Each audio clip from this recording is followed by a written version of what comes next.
رب اشرح لي صدري ويسر لي أمري واحلل عقدة من لساني يفقه قولي آمين يا رب العالمين. Today is my final khutbah on the series of the attacks of the devil and the dialogue that he had with Allah Azza wa Jal against the children of Adam alayhi salam. I want to remind myself that in the last couple of years, as I start reviewing the Quran again, I've decided to stop at places that I normally don't pay as much attention to. And this is one of those places. You pass by it and you read that the devil will attack from all sides, and you just keep moving on, and you just kind of don't stop and think about that. And so I've decided to pay attention to places in the Quran that easily, at least for myself, get overlooked, and to try to highlight that for my own benefit and inshallah ta'ala for your benefit as well. I think it's important to note that this is the ultimate battle and the ultimate conflict that humanity will engage in since its birth all the way to the last day. Our ultimate enemy is Shaitan, and there's no greater enemy that we have, and every other enemy that we have is only an agent of the Shaitan, is only furthered or fueled by a Shaitan. And in these few ayat, this relentless permanent enemy of ours laid out his entire strategy. What is he going to do with us? How is he going to do it? How is he going to come at us? Every single one of us, until the end of time. And that's a pretty big deal. Now we know the game plan of the enemy, and Allah recorded it in the Quran. So it's not a small thing to just pass by. It's important to understand how is it that the devil is going to come at us in our lives at any moment of our lives and try to pull us into his way. Right? So which was my motivation for covering this in some depth. We've come to the last phrase of this ayah. The promise was that he will attack. He said, ثُمَّ لَآتِيَنَّهُمْ, I swear to it, I will absolutely come at them. I'll attack them from right in front of them, from behind them, from their right and from their left. And I've given khutbahs on each of those now. And this is the final comment that he makes. And that comment is, وَلَا تَجِدُ أَكْثَرَهُمْ شَاكِرِينَ. You will not find most of them grateful. You will not find most of them grateful. Now, this is an important phrase, and we have to see the guidance Allah Azza wa Jalla has embedded and infused inside of this phrase, and that's what this khutbah is dedicated to. Where I want to start, first and foremost, is the origin of the word. I translated shakirin as grateful. It comes from the word shukr, which can easily be translated as gratitude. But originally in the Arabic language, ash-shukur or ash-shakur min ad-dawa'ib, and some animals were called shakur. What kind of animal was called shakur? The kind of animal that eats a little bit and gets fat really quickly. Like it has a little bit of grass and it fills up. Similarly, shakra was used for the udder of a cow that immediately fills up with milk. So it gives more milk than expected. And the idea behind the origin of the word shukr is actually something small with a little bit of good, and that good swells and enhances to the point where it starts coming out. It pours out. And from it, the Arabs developed a notion of gratitude, meaning shukr. And there are other words for gratitude in Arabic, but this particular word highlights when you're grateful over something that may seemingly be small, but its effects are many. So you don't dismiss something that's done for you, and you're actually appreciative of what's done for you or the good that you have in not just one way, in many ways. And it multiplies inside you. Not only does it multiply inside you, you would think gratitude is a feeling, but it's more than a feeling, because according to Hassan Jabal in his commentary on the origin of the word, he says, وَالشُّكْرُ يَزِيدُ عَنِ الرِّضَى. Not just being happy with what you have, not just being content with what we have. It's more than that. Now, what's more than that? فِي مَعْنَى الظُّهُورِ, meaning just like the milk pours out, or just like the sheep shows that it's grown more. The same way, when you have shukr in you, not only do you appreciate something, it actually results in you doing something. It comes out. Your mood has changed. Your behavior has changed. You've even verbalized how grateful you are. You've actually said thank you. A lot of times you have family members, and your father says to you, you never thank me for anything. You don't appreciate anything you do. I do. And you say, yeah, I do. I appreciate what you do. Yeah, but you never said it. I have shukr. No, shukr doesn't mean you have it in your head. It has to come out. It has to be said and stated and displayed. One of the names of Allah is actually Shakir. One of the names of Allah. Why? He appreciates what little His slaves do, and He does so much for them. So shukr is not just a feeling, it's actually behavior also that comes from that feeling. It's not just a sentiment and an emotion that stays buried inside, it manifests itself. So that's the first thing I wanted to get out of the way in this khutbah, is just some of the origins of the meaning of the word gratitude and appreciation, and how it's supposed to be something that overwhelms a person. It's a very powerful thought that grows and grows and grows and swells inside of you. Now, the devil's promise is you will not find most of them with gratitude. They're not going to have shukr, human beings. You know, the first thing I want you to think about in terms of this conversation is Allah told Shaitan, فَمَا يَكُونُ لَكَ أَن تَتَكَبَّرَ فِيهَا. When the devil refused to do sajda, when Shaitan refused to do sajda, Allah told him, you have no right, it's not right for you to be arrogant here. The problem of the devil was arrogance. And that's the reason he got kicked out. فَخْرُجْ إِنَّكَ مِنَ الصَّاغِرِينَ. Get out of here. He was expelled because he was arrogant. Now, because he's angry at humanity, you expect that he would turn back to Allah and say, well, you kicked me out of here because I'm arrogant. I'm going to prove to you that they're arrogant. So they don't deserve this place either. But instead of telling Allah, oh, you think I'm arrogant? Let me show you how arrogant they are. He said, you think I'm arrogant? Once I'm done attacking them, I will prove to you, not that they're arrogant, but they're not grateful. لَا تَجِدُ أَكْثَرَهُمْ شَاكِرِينَ. So it's a switch. The switch is, if the complaint against the devil is that he's arrogant, then he should prove that I'm not that different from these guys. Look, they're arrogant too. But no, he says, I will prove that they are ungrateful. What Quran has done so strategically and so wisely here is that's actually shown us something. The opposite of arrogance, we think the opposite of arrogance is humility in the dictionary. The opposite of arrogance is what? Humility.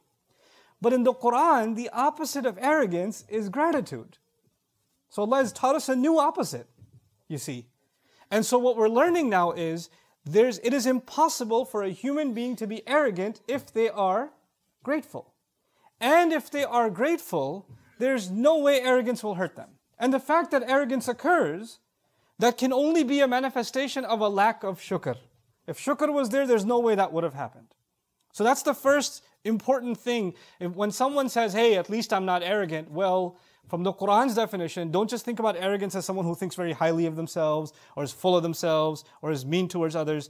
You and I have to check ourselves, how grateful are we? Because if gratitude is missing, then arrogance is there. Because these are opposites in the Quran now. These have been placed against one another. The next thing that's important here, I kept telling you Shaitan comes from 4 directions. And now we're learning, if his attack is successful, what's the goal? The goal is not for human beings to make a mistake. That's not his goal, that's not enough. Because Allah created the human beings programmed to make mistakes. كُلُّ بَنِي آدَمْ خَطَّاءُونَ. All children of Adam keep on making mistakes. That's what we do. Human beings are not made perfect. We're not angels, we have choice. We have shortcomings. As a matter of fact, I kept telling you, even when we do good deeds, they have shortcomings. Even when we make salah, it's not perfect. Even when we recite Quran, it's not perfect. Even when we do Hajj, it's not perfect. When we fast, it's not perfect. So we're imperfect by definition. So the fact that we have mistakes is no surprise. The devil's mission is not to get us to make a mistake. The devil's mission is clear in this ayah. Once I attack them from these directions, I will prove to you that they are not grateful. If he can get gratitude out of us as a result of our mistakes, then he's successful.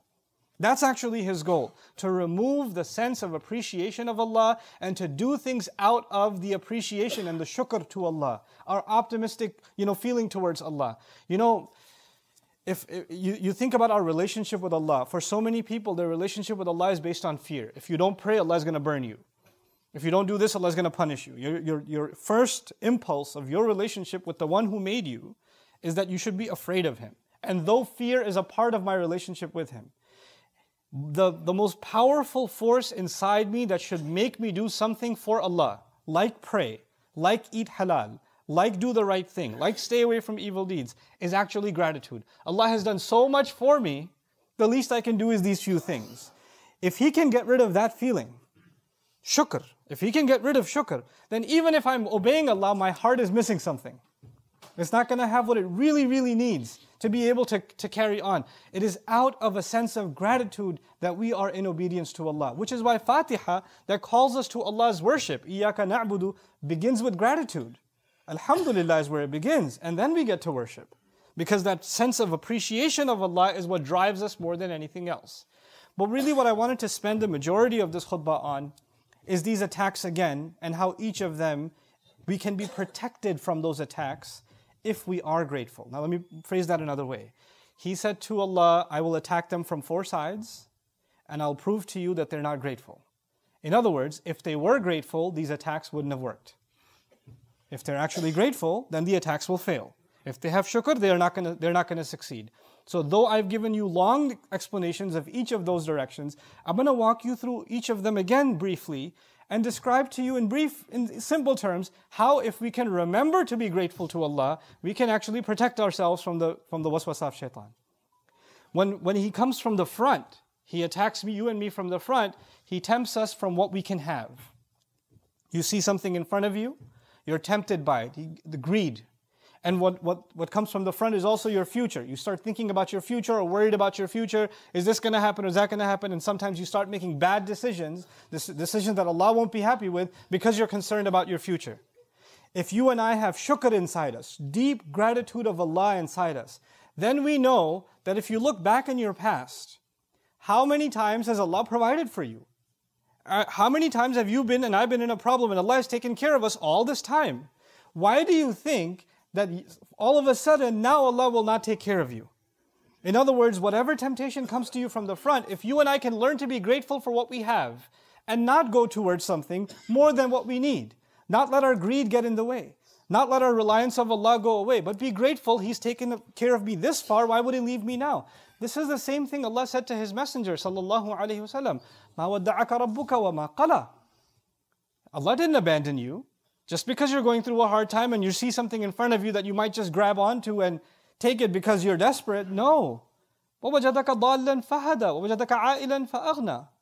You were in desperate need. He provided you before. He reminds him. Your past should remind you how grateful we should be even in times of crisis, which is why this is the key here. If you're tempted by something that comes in front of you, أَمَّا بِنِعْمَةِ رَبِّكَ فَحَدِّثْ, then actually be grateful to Allah by talking about the favor Allah has done for you. This is what Yusuf alayhi salam did. Yusuf alayhi salam was tempted by that minister's wife. She tried to seduce him. What was his immediate response? مَعَاذَ اللَّهِ إِنَّهُ رَبِّي أَحْسَنَ مَثْوَايَ. My master has been really good to me. First he sought Allah's protection and immediately he said, Allah has been good to me, meaning he was shakir, he was grateful immediately. And that protected him. If you can, you can acknowledge the favor of Allah on you, then the attacks that come from the front, you'll be able to stay away from them. The attacks from behind are scarier though. The attacks from behind are like I described to you before, sometimes people were living in a life of sin. They were doing things they weren't supposed to do. And Allah pulled them out. Maybe it happened last Ramadan, maybe it happened last Jumu'ah, maybe it happened 2 hours ago, I don't know. But Allah pulled you out of sin. And you feel the burden lift from inside you. That's a feeling only you know, nobody else, you can't even describe it to anybody else. You can feel the tears rolling down your eyes because Allah has pulled you into light again. And He's removed darkness from you. And the evil that you felt that was weighing on you has been taken away from you. Now you're in a sense of relief that Allah has actually given you this gift, that He's able to get you away from a life of evil, from a sin. Now that you have that for a while, the devil comes back and says, hey, want to go back? He tries to pull you back again. And when he's about to pull you back, at that moment you and I have to remember the moment we felt gratitude that Allah pulled us out.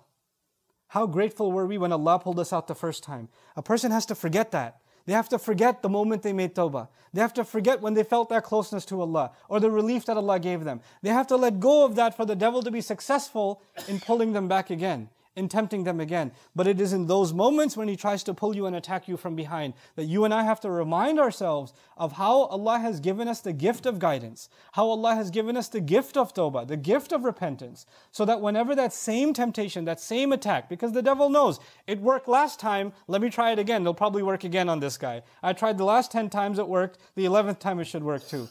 But if you've made tawbah and you've tasted its sweetness, that's what you should be grateful for. And that's what you have to remind yourself of. And if you can remind yourself of that, that attack won't work. If you can, and speak of it. Actually, if not to anybody else, speak to yourself of it. Ya Allah, you pulled me out of this. I will not let myself fall again. I am grateful for how you pulled me out of this mess. Look at all the evil that came in my life as a result of my mistake. Ya Allah, I'm not going to fall into that again. When you just even have that conversation with Allah, like I said, shukr isn't just a feeling. It has to manifest. And if that's the exercise you have to do, even talk to yourself, do it. Do it. Just don't do it in front of people. They'll think you're weird. If you're in your car by yourself, just talk to Allah. and acknowledge to him that you are not going to be pulled back again by the call of shaitan. When the devil attacks from the right, that's one of the scariest. When he attacks from the right, he attacks from self-righteousness. It's, the attack from the right is when you think you're better than someone else, or you're doing good deeds more than someone else, or you're focused on the bad deeds of someone else, and in your mind, you're there to correct everybody else. You're there to fix everybody else. So your focus is never you. Your focus is always somebody else. When people think like that, you know what happens? In their mind, they own their own good deeds. If I've done Hajj, that's a huge accomplishment I accomplished. If I gave a khutbah, it's an accomplishment I have. If I memorized the Quran, it's an accomplishment I have. It's not. Any good deed you and I have done are gifts Allah has given us. We didn't earn them. That was a gift Allah gave us. Guidance itself is not something I earned, not something I own, not something I take credit for. As a matter of fact, I will never own it. I will always beg Allah for it. This is why the more good deeds we do, the more humble we should become. Allah gave me another chance to serve Him, another chance to serve Him, another chance to serve Him. That's supposed to, the good deeds are not supposed to make us feel like we're better. It's actually supposed to bury us under Allah's favor. Sheikh Suhaib, I was talking to him this afternoon about these ayat, and he shared something so beautiful with me. I want to share it with you, and I hope I don't butcher it. He said, when someone acknowledges how much Allah has favored them, then they become more and more humble. And being humble is like being Lord, right? You're just buried under someone's favor. And we're buried under Allah's favor. And the distance between me and my Rabb is infinite. Like Allah is supremely high and I'm supremely low. And when you realize how low you are and how much buried under Allah's favor, the weight of Allah's favor on you is so much, then when you look at the person next to you, you'll never think how much higher you are than them, because the distance between you and this other person, if you're an inch higher than them or 2 inches, is nothing compared to the infinite distance between you and Allah. This distance between us of better and worse becomes irrelevant. It becomes irrelevant. You're not even concerned about it because you're so overwhelmed by the overwhelming favor of Allah on you. This is what the right does. Good deeds that we do are supposed to make us more humble. People come to you when you do a good deed, and they'll praise you, and that'll start getting to your head. Yeah, I am pretty amazing. I am Allah's gift to this community. No, you're not. You'll be gone, and the deen will go on, and Islam will go on, and the Quran will go on, and Allah will use other, better, more humble slaves for His service. We are not an asset to Allah. We are not, we are honored to be able to serve Him, but we're not any better because we serve Him. As a matter of fact, you can't even think about that for yourself as opposed to other, even people that are not Muslim, that we're better than them. No, they're also children of Adam alayhi salam. We weren't made, ukhrijat minan nas, the best nation made, the best nation of the people. No, Allah said the best nation for the people, not of the people. We're not better than everyone else. We're better for everyone else. It's a complete difference, So this idea of, when you do engage in good deeds, then the devil comes in a sneaky kind of way, giving you a sense of lofty, self-importance. The way to be grateful to Allah. Every time you get a chance to do something good, thank Allah.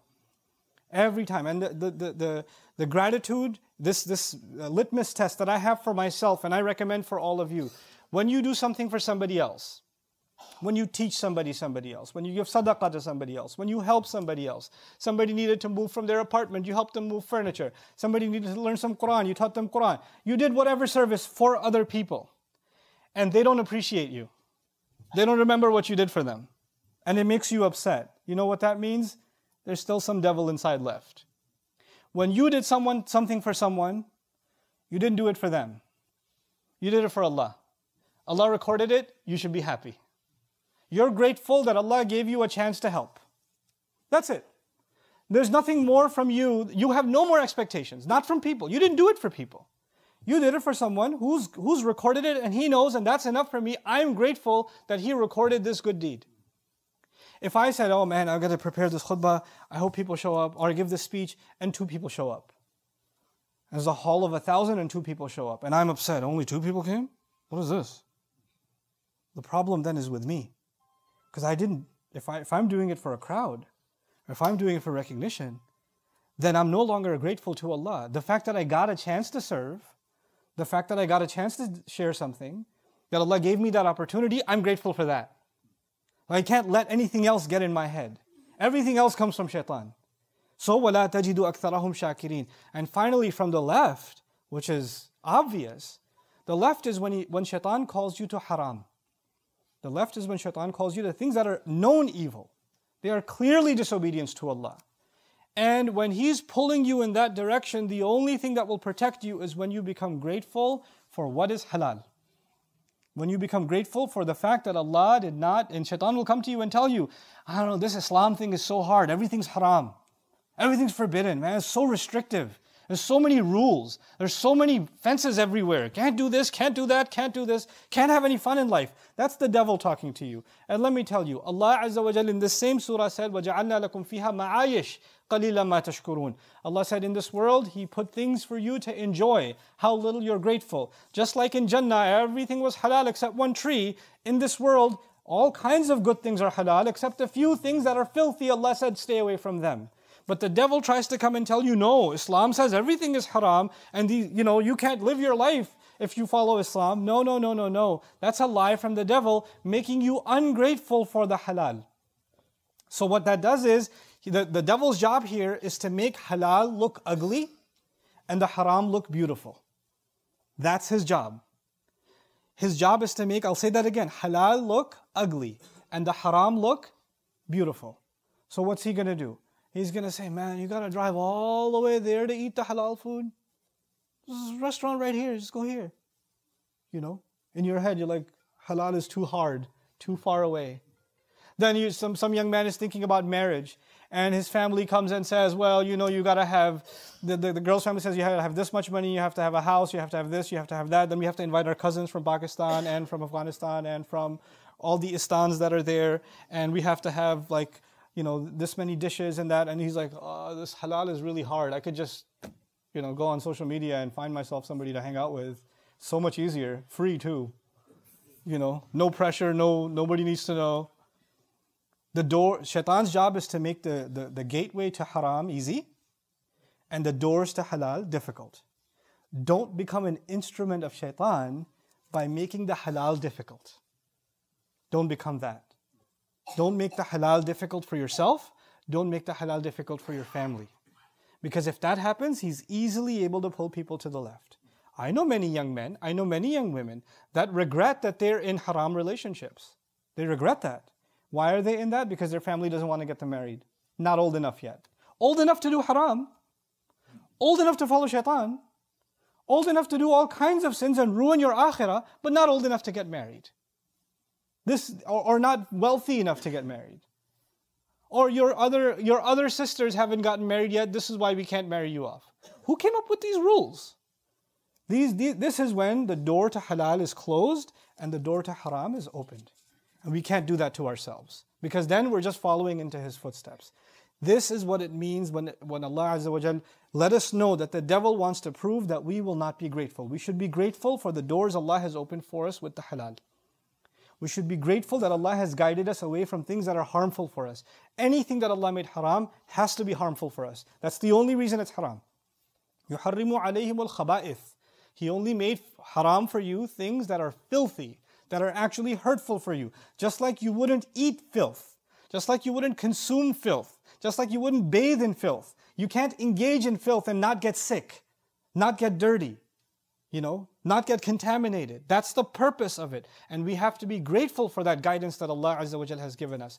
I pray that Allah Azza wa Jal sincerely makes all of us grateful human beings. And that Allah Azza wa Jal strengthen the bond that we have with Him and with His Word, and give us the strength through His Word to be able to fight all kinds of whispers of the devil. Barakallahu li wa lakum fil Qur'an al-Hakim wa nafa'ani wa iyyakum bil ayati wa dhikr al-Hakim.